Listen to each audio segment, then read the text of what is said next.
तंगीरे को ऊपर आया था मेरे पास। हाँ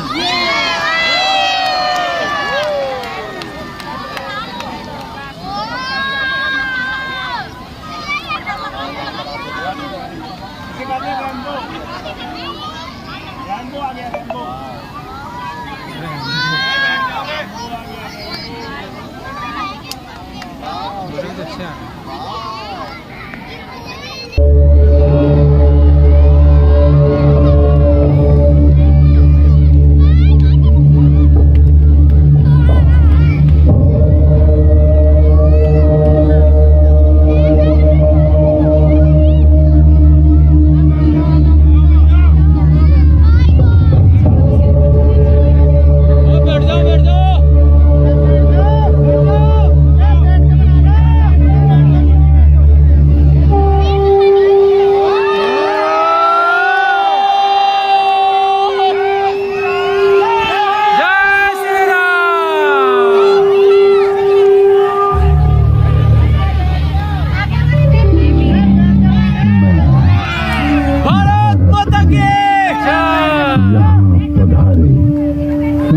आगंतुकों का हार्दिक स्वागत है। भारत में आदिकाल की विलुप्त हो रही ऋषि परंपरा का पुनरुत्थान की गाथा वेद वन से प्रारंभ करने की चेष्टा की गई है।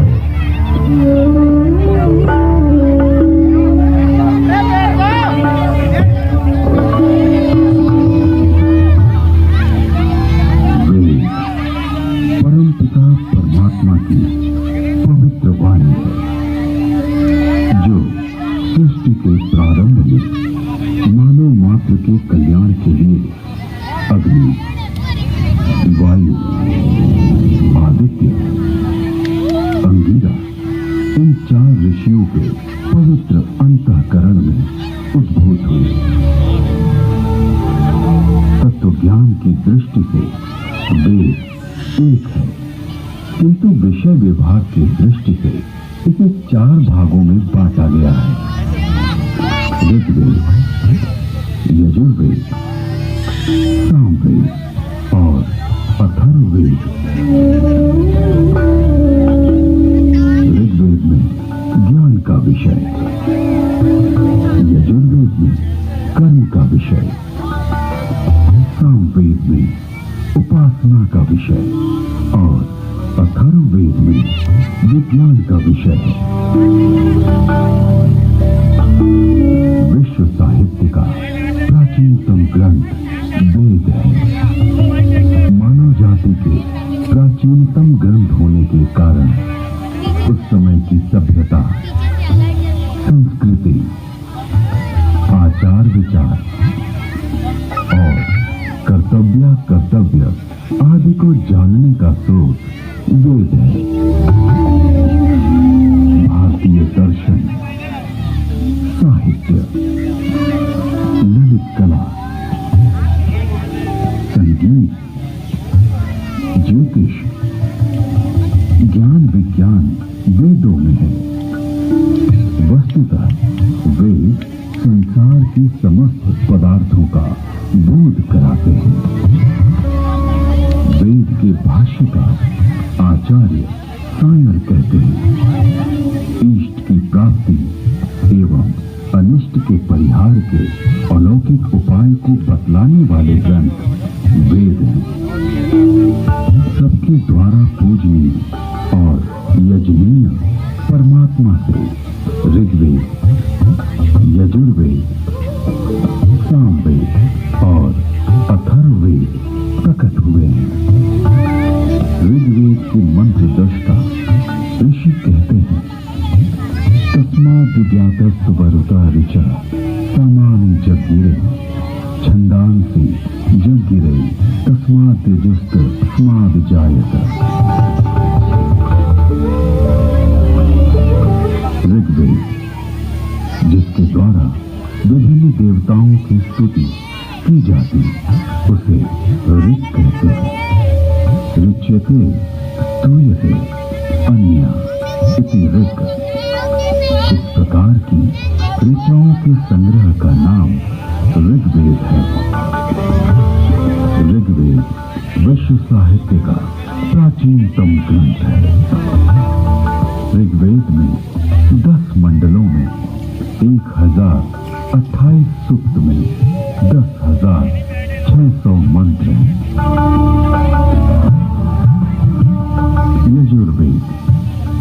यजुर्वेद में कर्मकांड का प्राधान्य है, जिसकी समाप्ति अनियत अक्षरों वाली है अथवा जो गद्यमय है उसे यजुष कहते हैं। अनियताक्षरावसानो यजुर। यजुर्वेद के 2 भाग हैं, शुक्ल यजुर्वेद एवं कृष्ण यजुर्वेद। शुक्ल यजुर्वेद में 40 अध्यायों में 1975 मंत्र हैं। कृष्ण यजुर्वेद गद्यात्मक है। सामवेद गीति ही साम है। गीतेषु समाख्या। संगीत का मूल उद्गम सामवेद है। सामवेद के 2 भाग हैं, पूर्वार्चित एवं उत्तरार्चित। सामवेद में 1875 मंत्र हैं। अथर्ववेद। अभिचार मंत्रों का ज्ञान अथर्ववेद में है। इसमें आयुर्वेद का विस्तृत विवेचन हुआ है। इसकी शौनक शाखा में 20 कांडों में 730 सूक्तों में 6000 मंत्र हैं।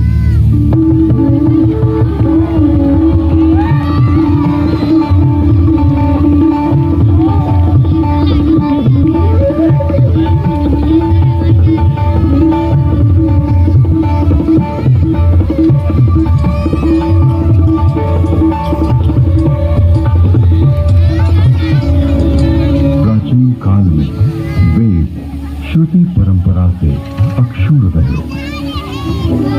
वैदिक ऋषियों ने वेदों को कंठस्थ किया और अपने शिष्यों को इसका श्रवण कराया। शिष्यों ने सुनकर वेदों को कंठस्थ किया और उन्होंने अपने शिष्यों को सुनाकर कंठस्थ कराया। इस प्रकार श्रुति परंपरा से वेद अक्षुण्ण बने रहे। वेदों में किसी भी प्रकार की मिलावट न हो सके, इसके लिए वैदिक ऋषियों ने विकृति पाठों का निर्माण किया। वेदों में मंत्र दृष्टा ऋषियों का उल्लेख है, जिन्होंने मंत्रों का साक्षात्कार किया। इस परंपरा में सप्त ऋषियों का विशेष महत्व बतलाया गया है। सप्त ऋषियों का वैशिष्ट्य उपनिषद एवं पुराणों में मिलता है। ये 7 ऋषि हैं। वशिष्ठ, विश्वामित्र, जमदग्नि, भारद्वाज, अत्रि, गौतम, अगस्त्य। वेदों में अनेक ऋषिकाओं का भी उल्लेख है। इन ऋषियों की परंपरा का अनुपालन करने वाले ऋषियों ने भी इन्हीं नामों को धारण किया।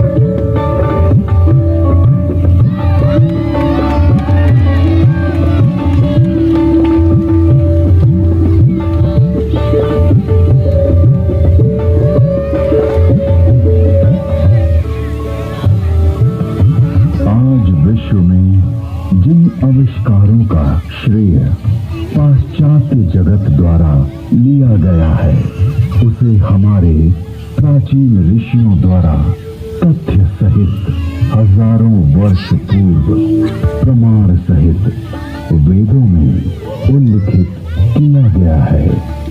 जैसे अगस्त्य संहिता में विद्युत उत्पादन के सूत्र मिलते हैं।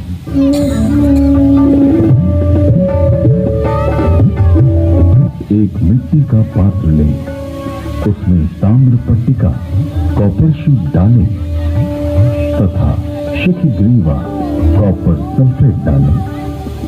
फिर बीच में गीली काष्ठ पांसु वेट सॉडस्ट लगाएं। ऊपर पारा मर्क्यूरी तथा 10 लॉस्ट जिंक डालें।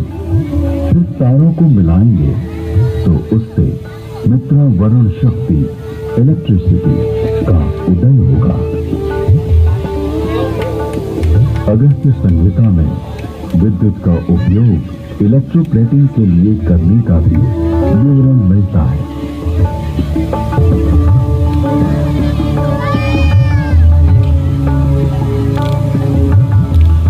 अतः अगस्त्य को कुंभोधव बैटरी बोन भी कहते हैं।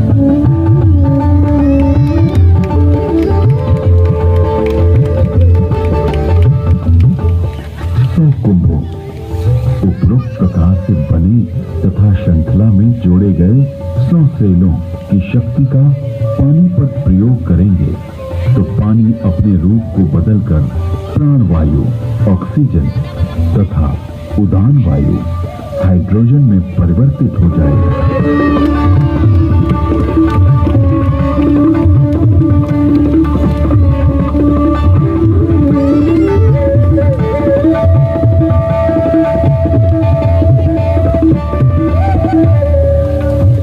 कृत्रिम स्वर्ण अथवा रजत के लेप को सत्कृति कहा जाता है। लोहे के पात्र में सुशक्त जल तेजाब का घोल इसका सानिध्य पाते ही यवक्षार सोने या चांदी का नाइट्रेट ताम्र को स्वर्ण या रजत में ढक लेता है। स्वर्ण से लिप्त उस ताम्र को शातकुंभ अथवा स्वर्ण कहा जाता है। विद्युत तार आधुनिक नौका चलन और विद्युत वहन संदेश वहन आदि के लिए जो अनेक बारीक तारों की बनी मोटी केबल या डोर बनती है वैसी प्राचीन काल में भी बनती थी जिसे रज्जु कहते थे।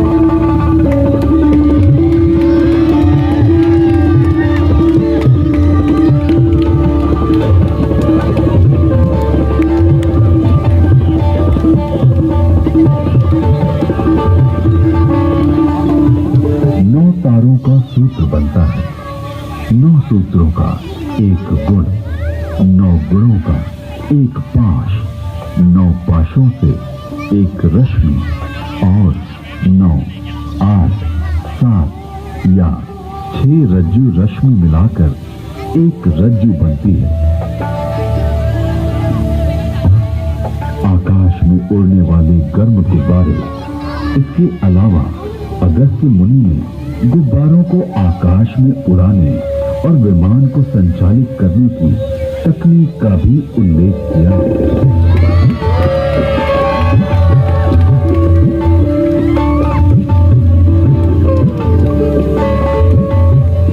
उदान वायु हाइड्रोजन को वायु प्रतिबंधक वस्त्र में रोका जाए तो यह विमान विद्या में काम आता है। यानी वस्त्र में हाइड्रोजन पक्का बांध दिया जाए तो उसमें आकाश में उड़ा जा सकता है।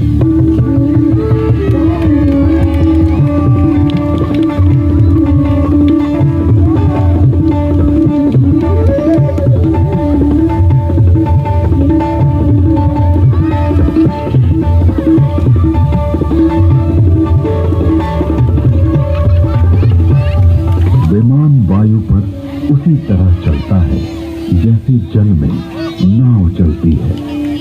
तत्पश्चात उन काव्य पंक्तियों में गुब्बारों और आकाश छत्र के लिए रेशमी वस्त्र सुयोगी कहा गया है क्योंकि वह बड़ा लचीला होता है।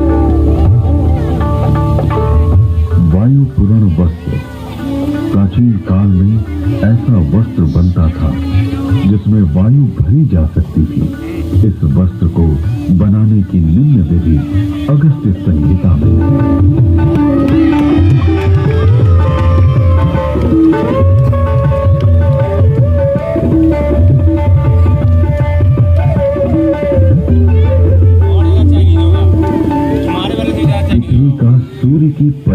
करने का वर्णन ऋग्वेद, यजुर्वेद और अथर्ववेद के मंत्रों में मिलता है।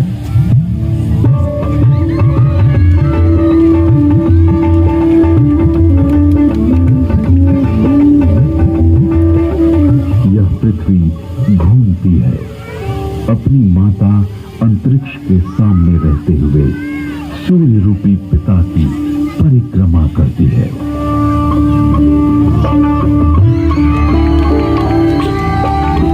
पृथ्वी शक, सूर्य, शुष्ण की प्रदक्षिणा करती है। ऋग्वेद में जल की उत्पत्ति यानी H2O का उल्लेख है।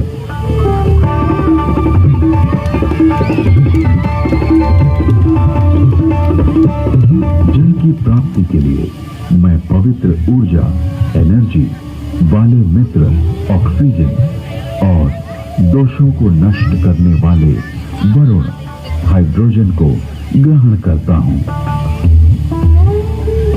यजुर्वेद में सूर्य में उच्च जल तत्व यानी हीलियम का संकेत किया गया है।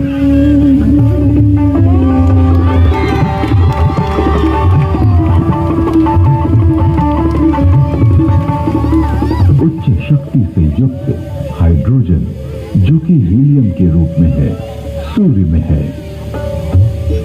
सूर्य के चारों ओर गैसों के समूह का उल्लेख ऋग्वेद में है।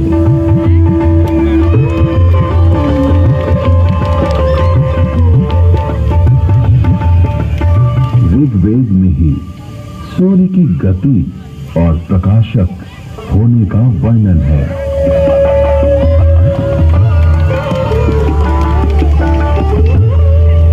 हे सूर्य, तू ऐसे वेग से जो कि मनुष्य के ज्ञान से बाहर है, सबको दिखाई देता हुआ सदा चलता रहता है।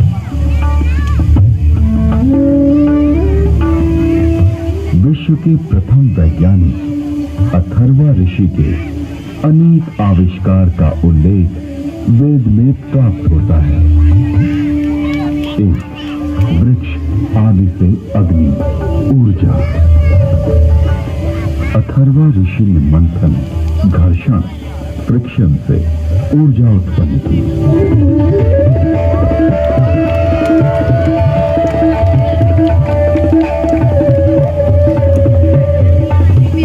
अरण्य नामक वृक्ष की लकड़ी में अग्नि है।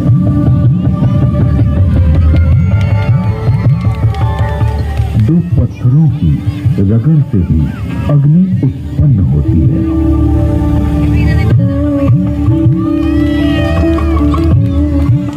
दूसरा, जल मंथन से अग्नि, हाइड्रो इलेक्ट्रिक, हाइडल। अथर्वा ऋषि ने तालाब के जल से मंथन, फ्रिक्शन के द्वारा जलीय विद्युत हाइडल का आविष्कार किया।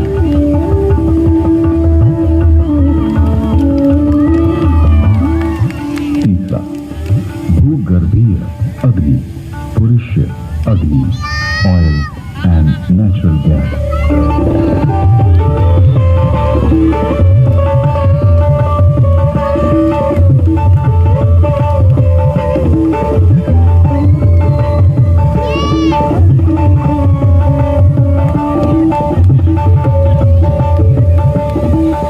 अथर्ववेद में सूर्य से पदार्थों के प्रकाशित होने अर्थात वर्ण, कलर प्राप्त होने का वर्णन है।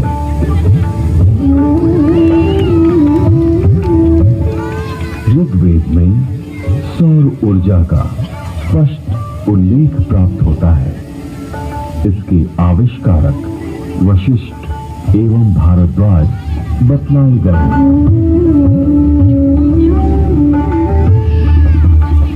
ऋग्वेद में सूर्य की घातक किरणें अल्ट्रावायलेट रेज का वर्णन है।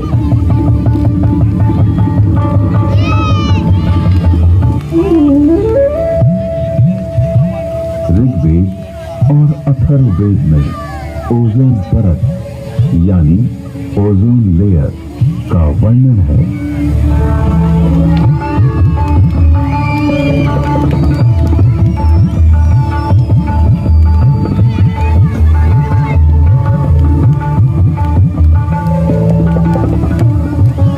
जिस प्रकार गर्भस्थ शिशु की रक्षा के लिए उल्व, जार, जेल, झिल्ली, परत, मेम्ब्रेन होती है, उसी प्रकार पृथ्वी रूपी शिशु की रक्षा के लिए परमात्मा ने इस महद उल्व ओजोन परत की रचना की है। ये स्थूल रूप वाला है। इसका स्वरूप स्वर्ण के समान दिव्य आभामय है।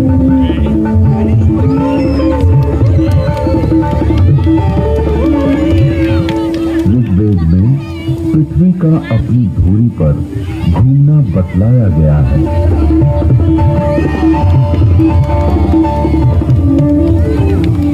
पृथ्वी की 7 परतों यानी स्ट्रेटा का उल्लेख ऋग्वेद में है।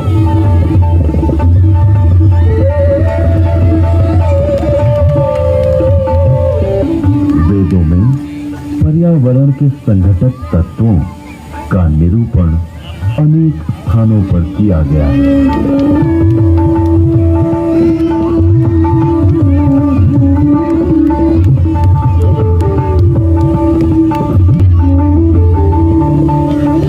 जल,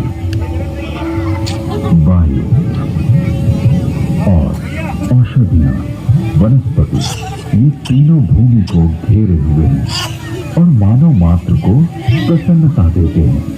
अतः इन्हें छंद कहा गया है। इनके नाम और रूप अनेक हैं।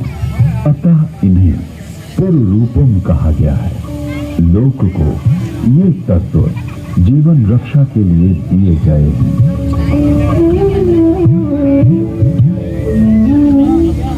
यजुर्वेद में ये स्पष्ट रूप से कहा गया है कि वेद का ज्ञान सभी के लिए है।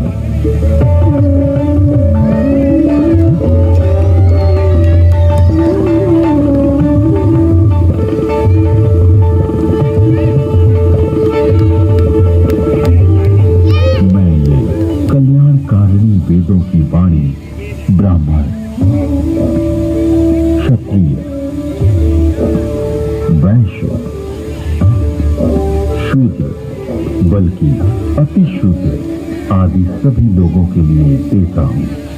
इसलिए अपने बीच किसी को भी असमान न समझो, किंतु सभी विद्वानों के प्रिय बनने और सभी लोगों को दान देने का यत्न करो और सदा सभी की समृद्धि की